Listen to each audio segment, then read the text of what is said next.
Yeah, I read something where it was like it was years later because your mom was sick. She had an aneurysm or something, and Yeah. your dad was. You guys were talking outside, and this was like 2003, Uh-huh. and he was. That was actually in 1998. My mom died in 2003, and she died after having survived a brain aneurysm 5 years prior. And it was just sort of like one of these things where, I understood that she like cooked some 3-course meal, like when normal, and then like the next morning, like kind of got up and whatever happened, like she had just had a blood vessel in her brain just pop, and there was no way to see it coming or anything, and it was just a super, get her to the hot, and most people don't survive these the subarachnoid brain hemorrhages, um, and mom did survive it, but was left really physically and mentally disabled, and whatever. In the she had brain surgery, all this, and the family Jesus. came from all dad. I think had flew over from England, and my sister and I were in Albuquerque, New Mexico. We all met in Florida, and it was just this kind of crisis management situation.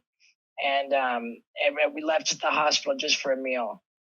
And it was at this restaurant, and there's crazy circumstances where mom's you know got this brain thing, and dad chose that time to say, "Hey, son, I feel I've done a disservice to you by not supporting you in this career path that you've clearly committed yourself to."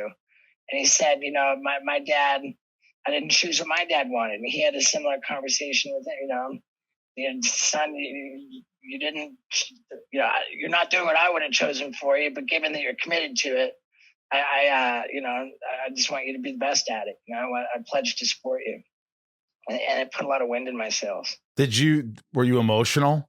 I mean, it was a heavy situation. I mean, that was like the least of what was going on at the time. Yeah, I mean, it meant a lot. It was almost like, all right, I almost didn't think that would really change a whole lot.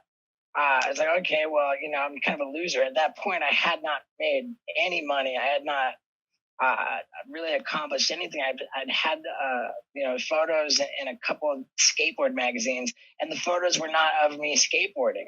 Like I just did not have my act together.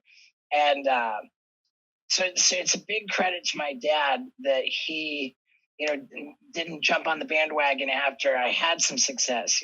Like I'd really love to say that I don't feel that having a great relationship with my father is because I'm successful, but rather I think that I've been able to achieve some success because I have a great relationship with my father, and that's a really major distinction that does make me feel emotional.